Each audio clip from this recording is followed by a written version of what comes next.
Assalamualaikum warahmatullahi wabarakatuh. Kembali lagi di channel Jalan Plus, dimana guru pembimbing dalam pembelajaran kimia yaitu Ibu Liza Yusbika Sari. Nah, perkenalkan diri, nama saya Bina Nabi, saya dari kelas 11 SMA Negeri Plus Provinsi Riau.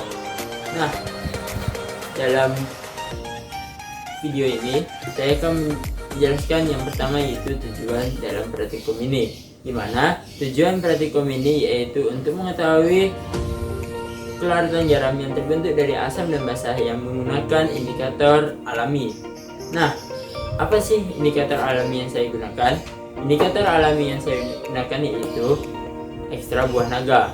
Dan selanjutnya kita akan membahas tentang materi yaitu pengertiannya, dimana hidrolisis garam itu adalah proses penguraian garam dalam air yang membentuk suatu ion positif dan negatif, dan percampuran larutan asam dan basa akan menghasilkan garam dan air.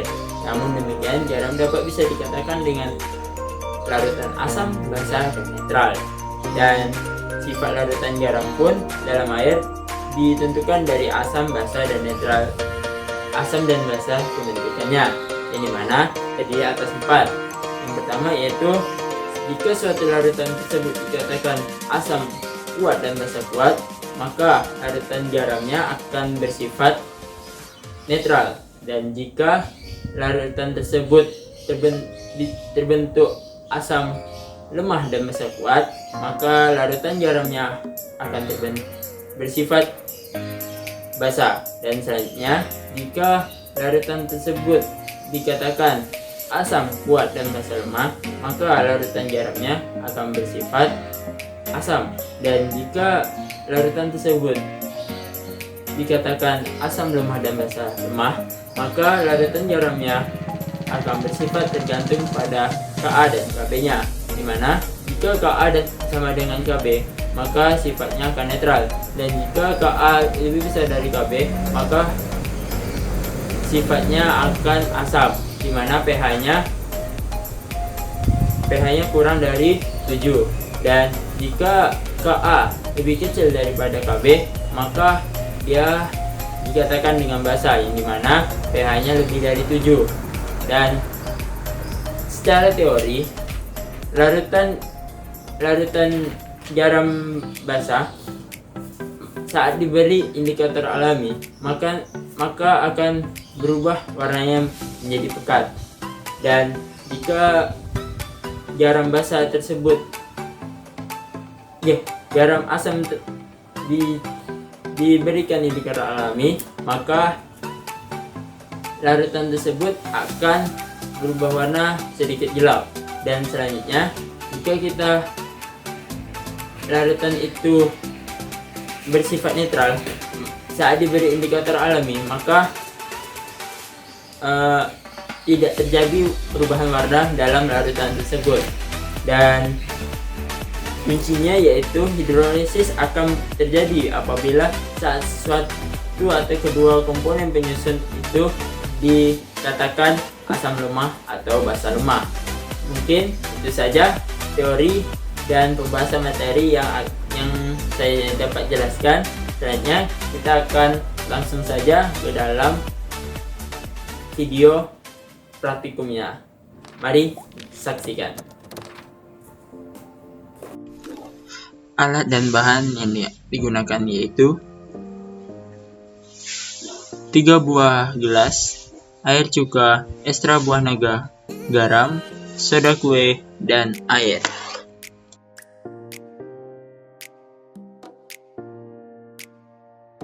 Nah, pada kali ini kita akan melakukan percobaan yang dimana pertama kita akan memasukkan soda kue sebanyak 1 sendok makan.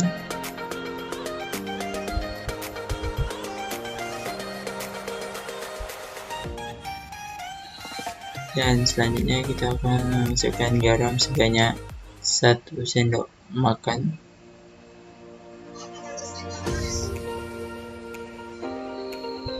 Dan selanjutnya kita akan menuangkan air cuka sebanyak 100 ml.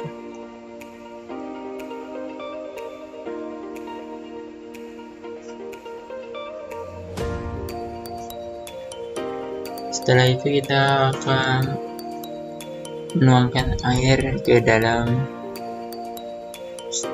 gelas yang sudah kita kasih soda kue dan garam tersebut.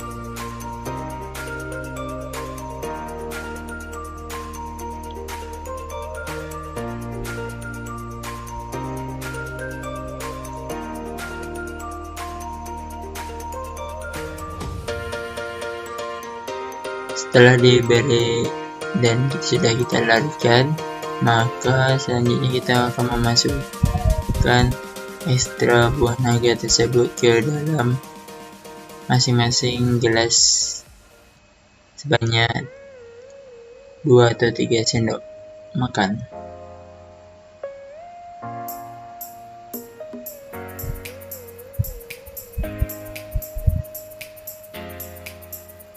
Kemudian kita akan mengaduk secara rata larutan tersebut supaya terlihat perbedaan warna pada setiap larutan, dan terjadilah perubahan warna pada setiap larutan tersebut.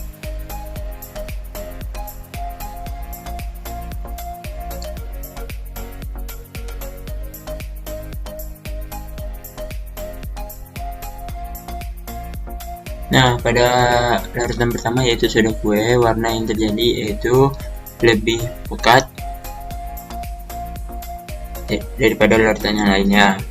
Dan selanjutnya itu larutan pada garam, dimana pada larutan garam tersebut tidak terjadi perubahan dan bisa dikatakan netral.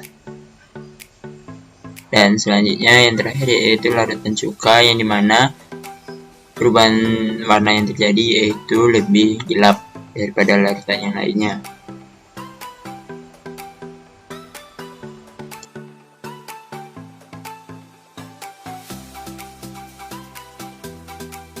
Nah, pada praktikum tadi kita dapat mengambil kesimpulan bahwasanya pada larutan garam atau NaCl yang dicampuri oleh indikator alami yaitu ekstra buah naga tidak terjadi perubahan warna, dan di situ garam bersifat netral dan tidak termasuk ke dalam hidrolisis. Kenapa tidak terbentuk hidrolisis?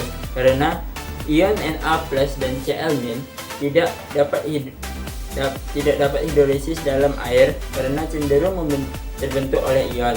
Nah, selanjutnya tadi yaitu pada larutan garam CO3COH atau yang kita pakai tadi yaitu cuka, itu terjadi perubahan warna yang dimana sedikit gelap dan bersifat asam, dan larutan tersebut dikatakan ke dalam hidrolisis total.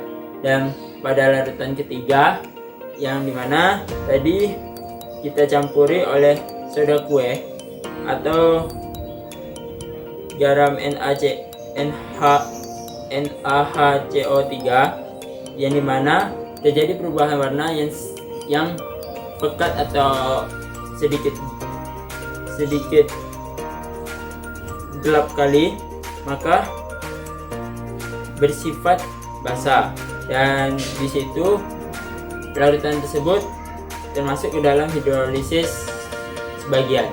Dan itulah praktikum, dan mohon maaf bila ada kesalahan dalam menjelaskan materi.